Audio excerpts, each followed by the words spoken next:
Donc oui, il y a déjà pas mal de choses qui ont été introduites, et notamment le contexte ce matin sur les raisons pour lesquelles Emmanuel voulait faire ce projet d'implantation de haies et de bandes enherbées. Donc Emmanuel, tu m'as sollicité ça doit faire 2 ans maintenant qu'on échange sur l'ensemble du projet d'implantation, et en particulier, moi j'ai beaucoup apporté de l'aide, du soutien sur la partie de plantation de haies. Mais avant tout ça, en fait, il y a eu tout un temps de réflexion pour savoir comment est-ce qu'on allait organiser ces implantations de haies dans l'objectif de favoriser le maximum de biodiversité et puis d'interaction. Parce que là, l'objet de tout le projet, c'est d'avoir des interactions entre des espèces auxiliaires avec les ravageurs. Et donc on a parlé tout à l'heure des différentes échelles. Donc là, en fait, on va prendre différentes échelles pour observer le territoire. C'est ce qu'on a un peu fait. En rouge, c'est les parcelles d'Emmanuel, donc l'ensemble du parcellaire de la ferme. Et donc on voit bien se dessiner du coup tout l'ensemble du Val d'Amour, qui est plutôt un secteur d'open field, de grande culture. Et puis avec au nord la forêt de Chaux, la grande forêt de Chaux, et puis la vallée de la Loue, donc la basse vallée de la Loue qui s'écoule au milieu du Val d'Amour.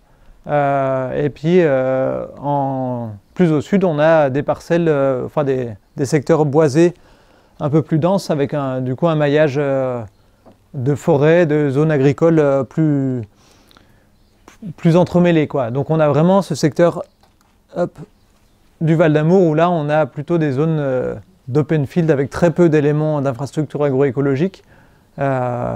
Et la majorité des parcelles, et notamment les grandes cultures d'Emmanuel, se trouvent dans cet open field.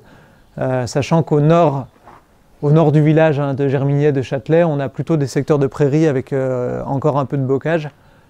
Donc on considère qu'on a nos réservoirs de biodiversité en quelque sorte sur les secteurs forêt de Chaux et puis les lisières avec les prairies, et puis qu'on a d'autres réservoirs de biodiversité qui se trouvent le long de la Loue, puisqu'on a en gros l'écoulement de la rivière, on a des forêts alluviales, des forêts inondables, on a des secteurs de prairies parce que c'est des zones qui ne sont pas cultivables, donc qui sont utilisées en pâturage.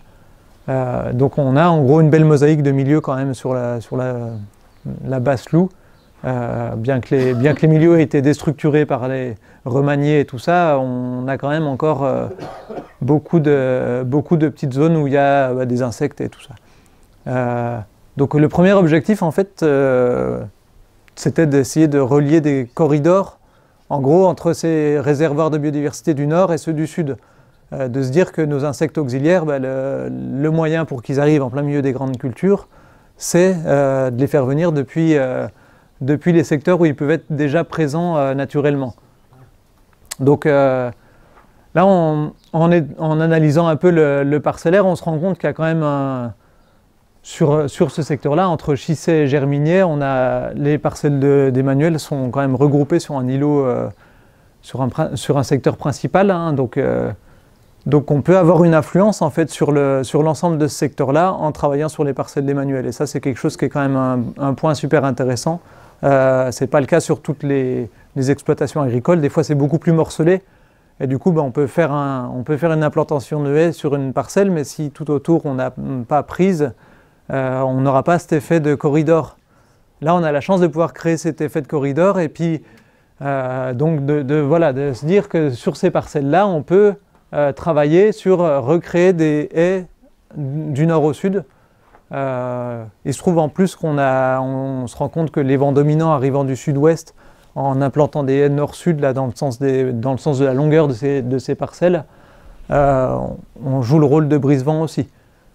Donc, ouais. Il reste combien d'agriculteurs là sur le secteur?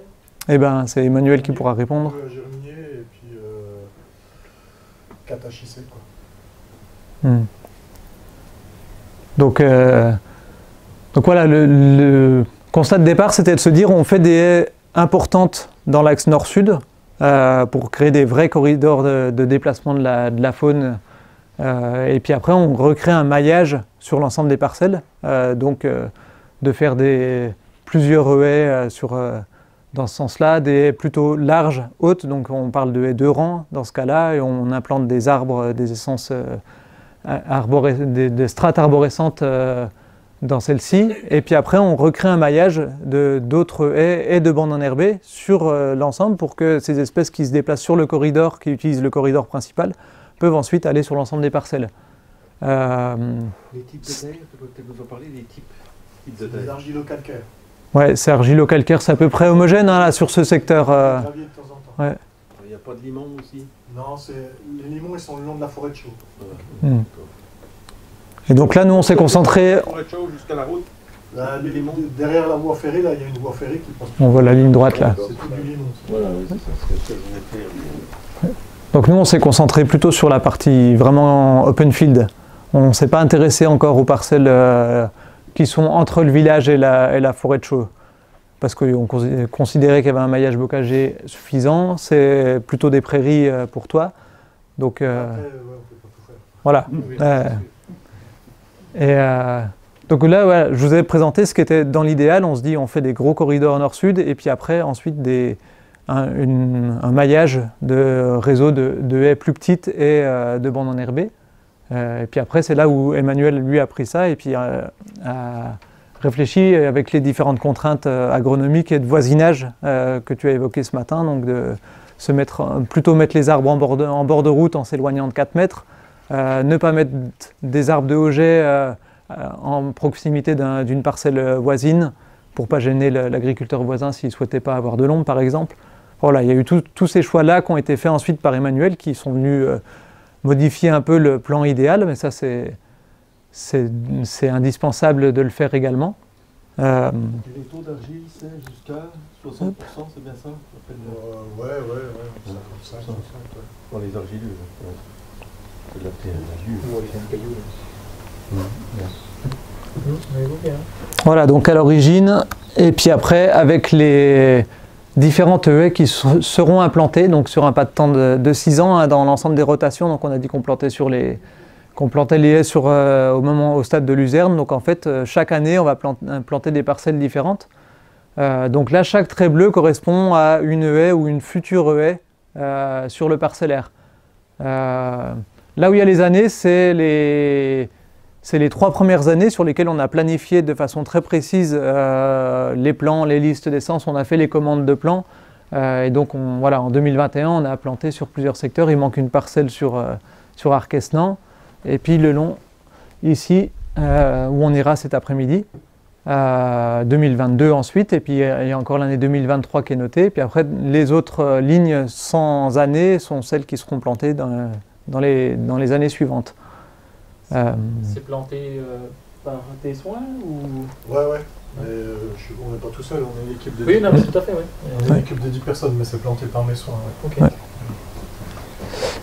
Voilà, donc là, il manque sur cette carte maintenant, il faudrait qu'on fasse le travail manuel de numériser les linéaires de bandes enherbées, parce que c'est vrai qu'il y a des parcelles sur lesquelles il n'y a pas de haies, mais il y a des bandes enherbées. Et ça permettra de bien visualiser ensuite l'ensemble de ce maillage que j'évoquais.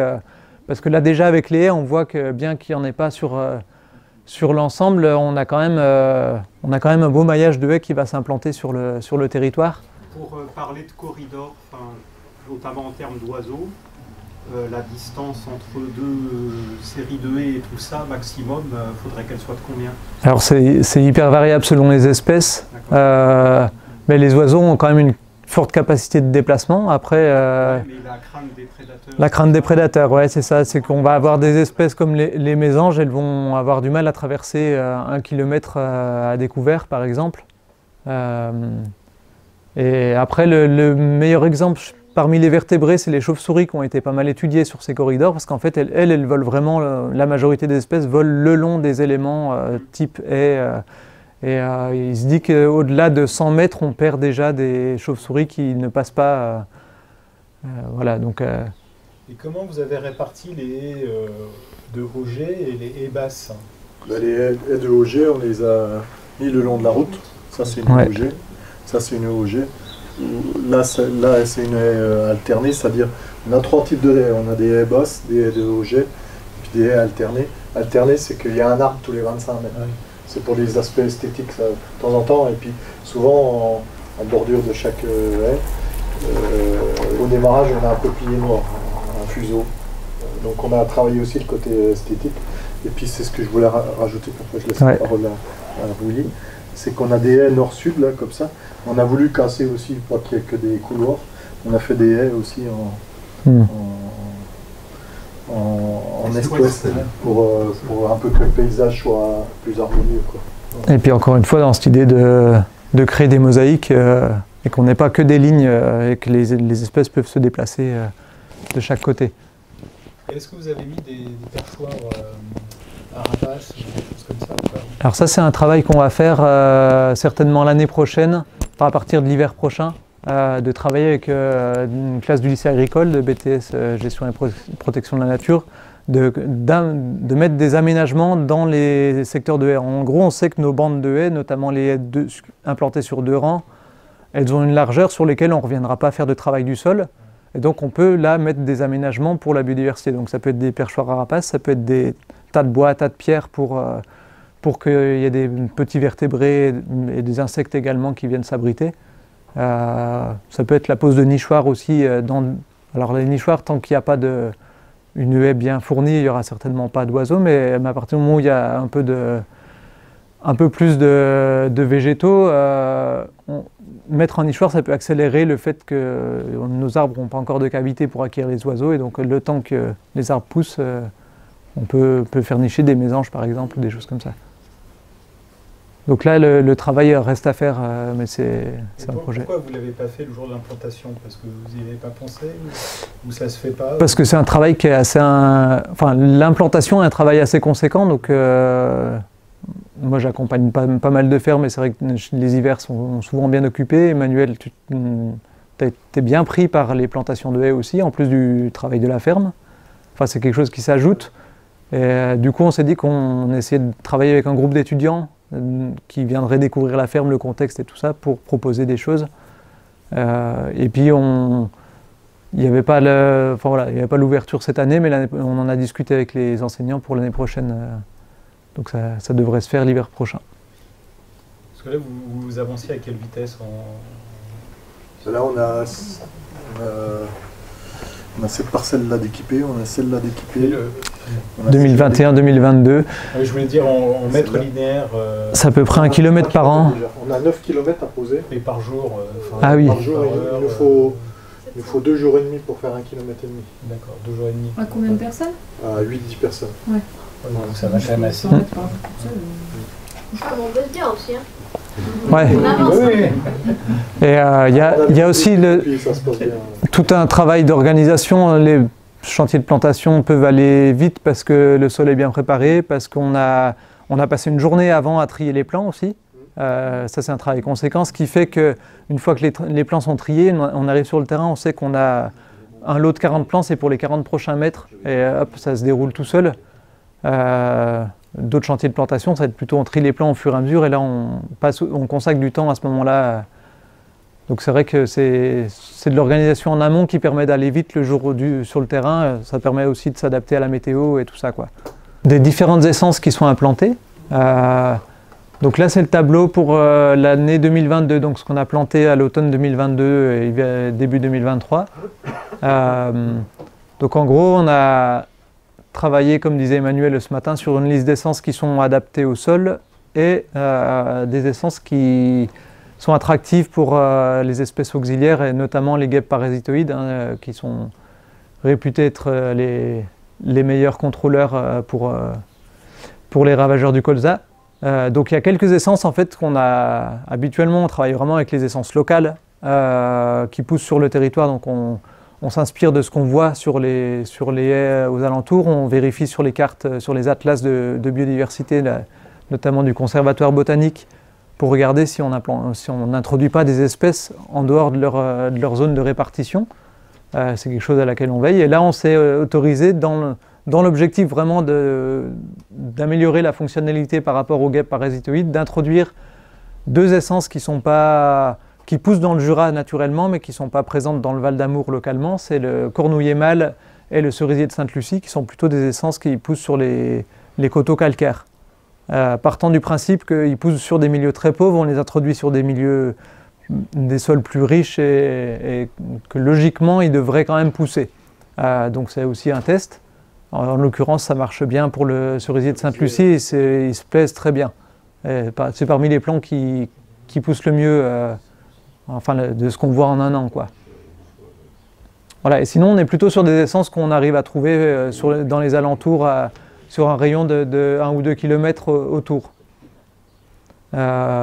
Ensuite, ce qui est surligné en vert, ça va être les essences plutôt de Auget. Donc des essences d'arbustes et de grands arbres.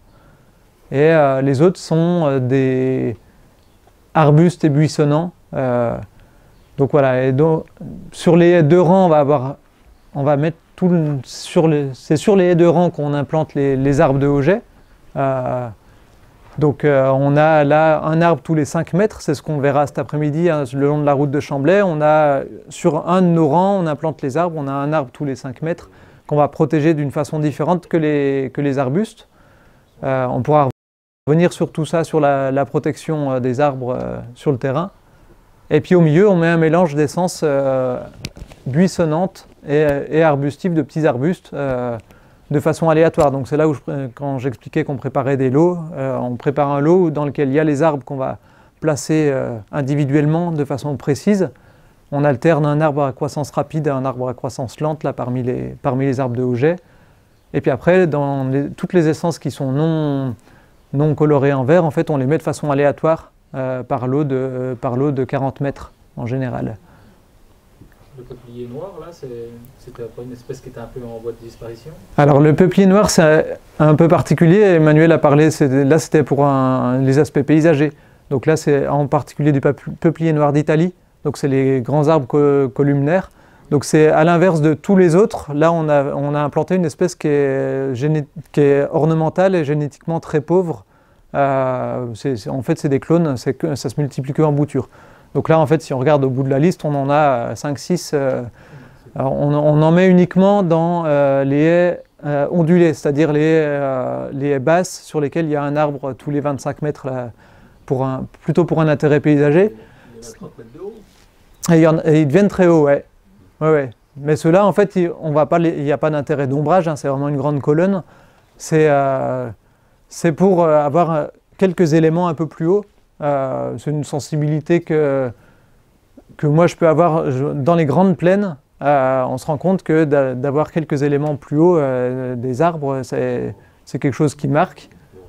Voilà, des antennes 5G au-dessus. Il y a des antennes 5G qui dépassent encore les peupliers noirs d'Italie. Donc on préfère planter les peupliers, puis on se rend compte que ça peut servir de perchoir à certaines espèces aussi, les grands arbres en général.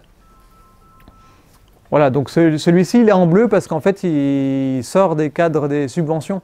On n'est pas sur une espèce autochtone et c'est pas subventionné. Donc là, c'est un peu le cas particulier.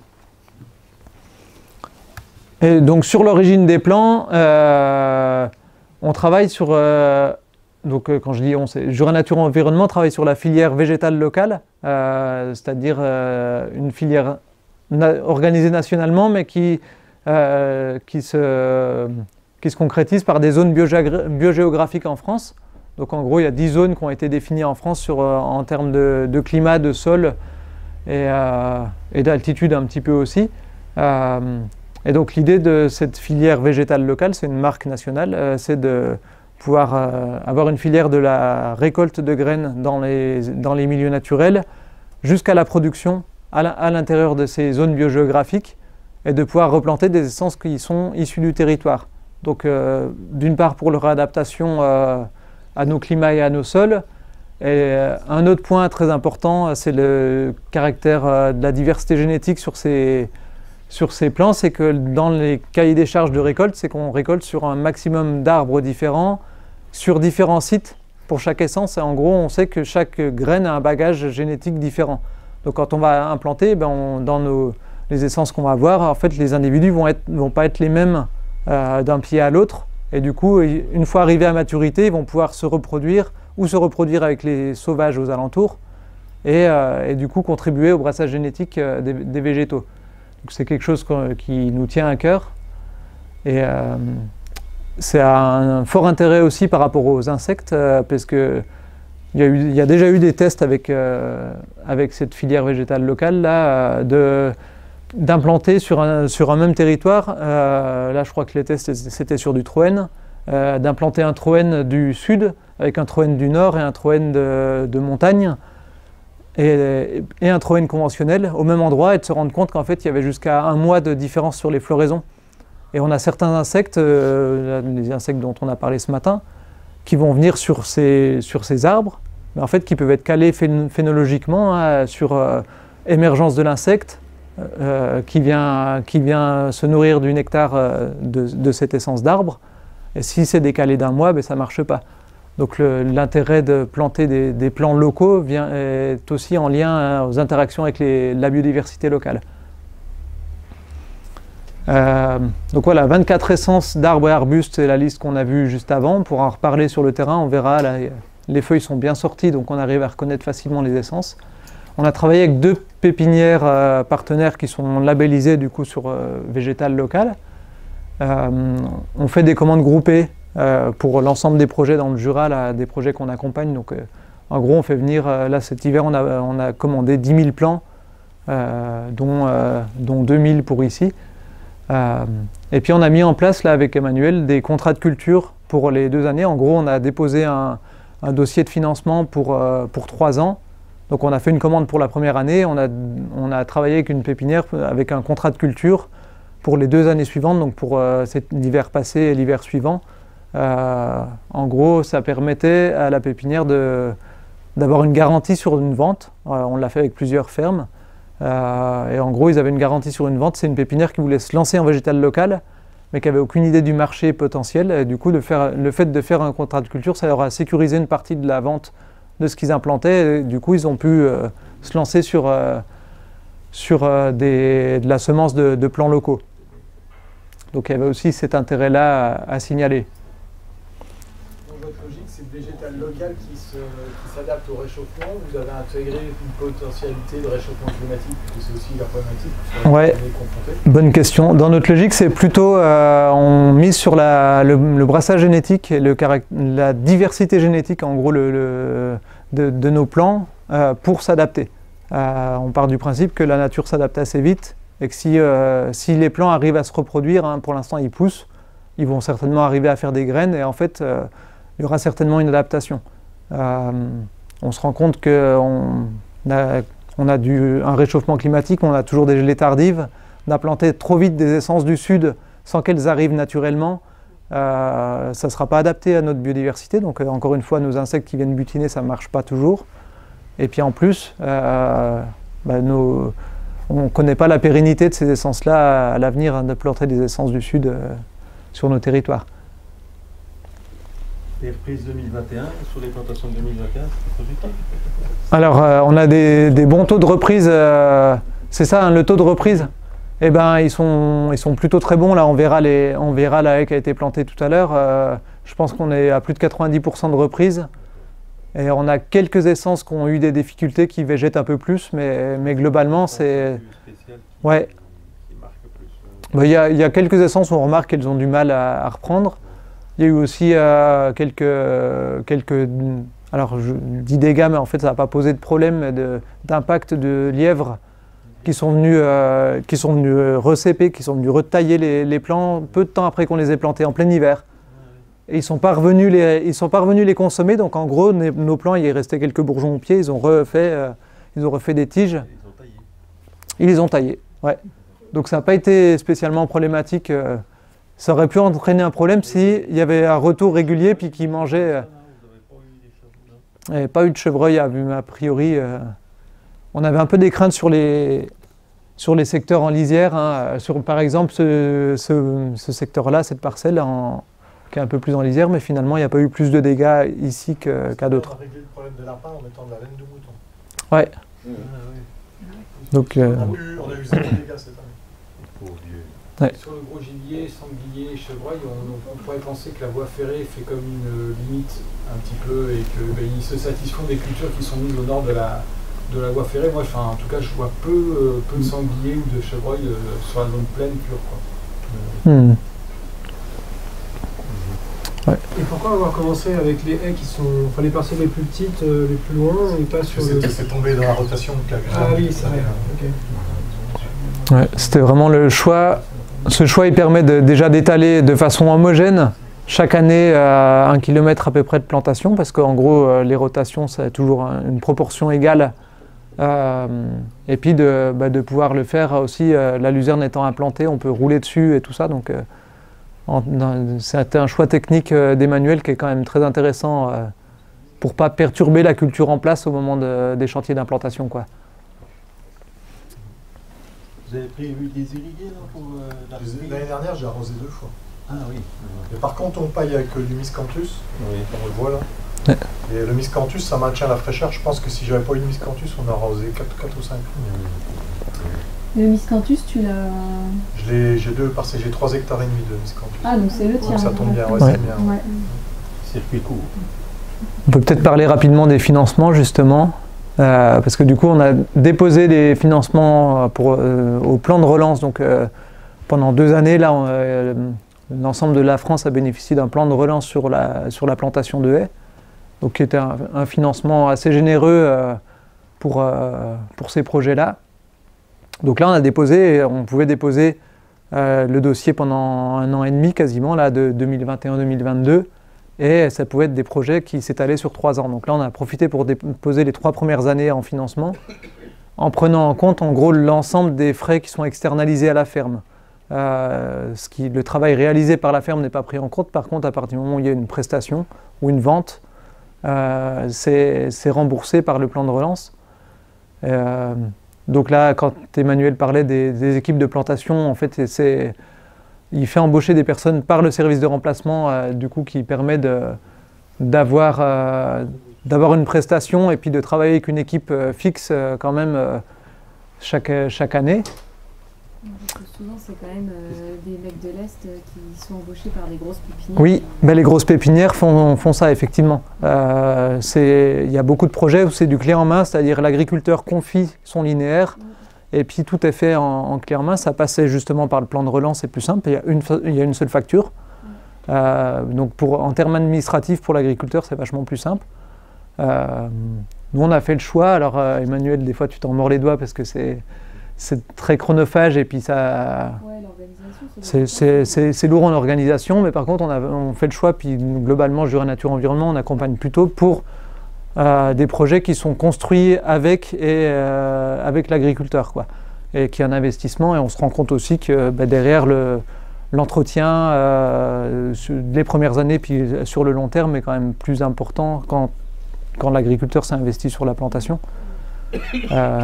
Donc là, en fait, ce qui fait que on a fait des choix sur les équipes de plantation. Et Emmanuel décide qui vient planter sur la ferme. On a fait le choix sur le paillage, par exemple, où c'est le miscanthus de la ferme. C'était par cohérence, mais finalement, administrativement, c'était plus compliqué parce que il y a une prestation qui est de l'ensilage du miscanthus, mais ce n'est pas de l'achat. Enfin, c'était toutes des choses comme ça où on s'est un peu compliqué la vie pour avoir quelque chose de très cohérent au final. C'est de l'ordre de l'éthique, mais... Ça rentre juste pas dans les cases administratives. Ouais. Mais voilà, ça permet d'avoir un projet qui est 100% porté par la ferme, et ça, c'est quand même intéressant. On a le plaisir de planter sur Ouais. Pour la motivation d'irrigation, je suppose que c'est pour faire avec un outil standard d'irrigation. Non, mais l'irrigation, c'est une tonne à visier, enfin une cuve à eau, avec un tuyau, et puis tu roules au pied. On a la bande de circulation, là. C'est pour ça que je suis à 4 mètres de la route. Là, on fait circuler un tracteur. Mis en millimètres, tu sais pas trop aussi. J'ai mis 2 passages de 20 litres par pied. Ça fait 40 litres, quoi, par pied. D'accord. Et qu'est-ce qui t'a décidé? T'as laissé les zones sèches chez moi Non, j'ai tout arrosé. Par contre, tu as arrosé quand tu... J'ai arrosé tard, j'ai arrosé début août. T'avais peur pour les argiles qui s'écartaient? Ouais, ça commençait. J'allais tous les 3 jours, je grattais sous le miscanthus, et puis quand j'ai commencé à sentir que c'était vraiment dur, là j'y suis allé. J'ai pris peur. Que la première année. Il n'y a eu qu'une année de toute façon. Je ne peux pas les arroser. Ouais. Par contre, je vais m'occuper des premières années que j'ai plantées cet hiver. D'accord. Mais j'ai pas envie d'arroser 2 années de suite. C'est du taf, ça. Et puis le constat, c'est que les plants ont quand même bien poussé. En général, s'il y a eu un développement aérien, c'est qu'il y a eu un développement racinaire important. Moi, j'ai vu des plantations de haies où pendant 5 ans, ça ne bougeait pas en aérien. Et puis d'un seul coup, paf, au bout de 5 ans, ça explose parce qu'en fait, ça a travaillé au niveau racinaire, ça a fait des réserves. Et puis quand les plants ils sont suffisamment forts, ils arrivent à se développer au niveau aérien. Ouais. Le miscanthus, c'est très bien, sauf pour les chardons. Ouais. Cette année, on a fait une petite adaptation. J'ai acheté du géochanvre sur toutes les... Comme j'avais labouré d'avance mes emplacements de haies, j'ai vu où les chardons poussaient. Et puis là, j'ai réservé du géochanvre. Oui, voilà. Puis là, j'ai mis du géochanvre. Chardon. Parce que c'est vrai qu'à enlever à la main, c'est... Et on a fait un peu de désherbage aussi. Oui. Ouais, voilà. L'équipe a été là pour arracher. Oui, ça c'est celle de 2023 là. Là, c'était planté en 2021, ça. Attends. C'est celle qu'on va aller voir tout à l'heure, qui a été plantée fin 2021, qui a une saison de pousse. Et puis, du coup, il y a les autres qui ont été plantés cet hiver. Puis de toute façon, nous, on n'a pas d'engrais.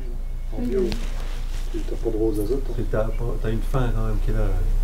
Il tire la langue, non? Ouais, je sais pas. Sur les arbres, il y a peu d'impact finalement. Il y a, de tous les retours d'expérience, paillage, bois, miscanthus. Un assoiffement par justement la concurrence qui est créée parce que tu as paillé, mais c'est un antagonisme. C'est aussi c'est pas toujours positif. C'est des paradoxes. Hein, la nature. Après, on aurait pu choisir du géochanvre partout. Je sais pas, j'ai pas de retour entre l'intérêt des intérêts du géochanvre par rapport au miscanthus. Ça fait combien d'épées ce géotextile à base de chanvre? 3 ans normalement il dure. Ça dure 3 ans. Le Long Protect, il le certifie 3 ans. C'est la boîte de Lyon qui fait ça. Ah c'est bon. Ouais, bah Et du coup là, c'est la bande fleurie normalement. Là à gauche, j'ai une bande fleurie, Là, elle vient d'être semée, on est au mois fin mars, début avril, hein, si c'est paillé, et du coup elle vient d'être semée, je pense, la bande fleurie, à ce moment-là, au moment de la photo. Elle doit être à peu près au même stade qu'elles sont actuellement. Mais en fait, donc, du coup, tu as la bande fleurie, ta haie et ta zone de passage, c'est presque une zone de végétation spontanée. C'est de la luzerne. C'est de la luzerne, ça va devenir du spontané petit à petit, ça va évoluer. Donc ça fait 4 plus 2 plus 3. Ouais, ok. Ça fait 6, 9. Le fait de mettre du miscanthus, ça joue un peu sur la mycorhize. Parce qu'on a vu qu'en grattant un peu, le miscanthus humidifié, il mycorhizait vachement. Est-ce que ça joue sur les plants ou pas? J'ai aucune idée sur l'interaction avec les racines des plants, je sais pas. Le géochanvre, ça fait pas pareil. Oui, c'est sûr. C'est comme le BRF, ça fait ça aussi. En tout cas, il y a une activation biologique. Est-ce que les mycorhizes interagissent avec les plants? On ne sait pas, mais il y a une interaction biologique qui se joue et l'apport de matière organique aussi. Et dans les études sur les différents paillages, ça a été démontré que le meilleur paillage était le bois déchiqueté et que globalement les paillages de matière organique qui se décomposent sont quand même les meilleurs. Après, techniquement, un géotextile type géochanvre, c'est plus simple à poser. C'est mieux contre l'enherbement au départ, au lancement, la première année ou les 2 premières années. Mais durablement, les plants sont quand même plus durables. Non, on prend une mélangeuse d'élevage. Ah oui, une mélangeuse. Et puis on a un andin le long, puis on pousse au râteau. Okay. On était 4 à faire ça. Puis on a fait ça au mois de mars, là, vers le 20 mars. On récolte le miscanthus, on le pose. Et puis, ouais, direct en fait. Direct. Le miscanthus, il a été en temps une journée, une nuit, et puis le lendemain on le reprend. Okay. Et puis avec une décileuse d'élevage. Ouais. C'est très pratique, ça va bien. Et l'intérêt que le miscanthus il soit blanc, avec la réflexion possible du soleil sur le géotextile noir. Enfin, tu vois, il y a des endroits où on a mis du miscanthus dessus en disant ça séchera peut-être moins, ça chauffera peut-être moins la bâche. Ouais. Par contre, le géotextile va peut-être moins durer aussi. Il va peut-être plus rentrer en interaction. Ouais, c'est ça. C'est que effectivement, les retours d'expérience disent que s'il y a un géotextile avec de la matière par-dessus, il y a plus d'humidité, il résiste mieux à l'humidité. A priori, le géotextile est quand même moins bon pour conserver l'humidité dans le sol qu'un paillage miscanthus ou bois. Donc ça, faudra voir. Si on le recouvre, il va mieux conserver l'humidité, mais par contre, il va plus vite se dégrader puisqu'il reste humide en continu, quoi. Pour avoir emmené du miscanthus dans mon jardin, pour restructurer un sol et avoir une activité lombricale en dessous, c'est génial. J'ai fait du jardin, moi, sur miscanthus l'année dernière. Ouais. Alors j'avais un sol très dur, etc. Là, à l'automne, j'ai retourné le terrain tout seul, quoi. Donc, aussi potentiellement un intérêt agronomique aussi avoir mis un couvert épais comme ça en termes de dynamique pour le sous-sol. Oui, tout à fait. Ouais. Et puis après, oui, le paillage, de toute façon, il n'y a pas de recette miracle par rapport à l'enherbement. Il y a toujours des végétaux qui poussent. Donc là, ça peut durer 3 ans de temps. On a rechargé un petit peu le bout là. Cette année, il nous restait un peu trop de miscanthus. On a remis à par-dessus celui de l'année dernière. Parce que là, vous avez pensé quelques mois. Ah ouais, c'est régulièrement. Ouais. L'ensemble de la production, ouais. Est-ce qu'en vrai, le miscanthus, sinon t'en fais pas? Comment? C'est pourquoi sinon? Bon, sinon, ça partait chez un éleveur. Il faut pailler ses vaches. Ok. Ouais. J'ai planté ça parce que c'est le seul. C'était un moment où je sais pas trop. Bon, c'était l'arrêt des betteraves et puis on nous disait que les miscanthus allaient remplacer les betteraves. J'y vois Michel qui rigole, mais je me demande pourquoi. Et puis j'en avais planté 3,5 hectares, mais grand bien me fait parce que finalement ils me servent de bon. Ouais. Ça reste combien de temps en culture ça? Ouais, ça fait depuis 2008, là, j'en ai. Ah, ça fait 15 ans. C'est permanent. Ouais, c'est permanent. Okay. C'est pérenne.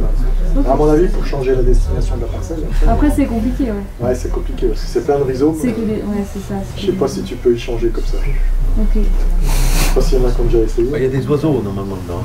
Oui, bah oui. Il y a des sangliers surtout. Des sangliers aussi. Mais j'ai mis ça dans mes mauvaises parcelles de gravier. Puis en fait, le miscanthus, il se plaît dans les marais. Donc ça n'a pas été le bon. J'ai pas des super rendements de miscanthus. C'est tout en bordure de forêt de chaume. Ouais, dans les sols hydromorphes, tout ça, ça va bien. Ok, bon, on reviendra sur les techniques de plantation, sur les protections aussi, on en reparlera sur le terrain. Quelques photos rapidement. La bande enherbée, là, c'est celui qui est à 50 mètres de la première. La bande fleurie. Donc là, c'est mois de mars, juste après la plantation.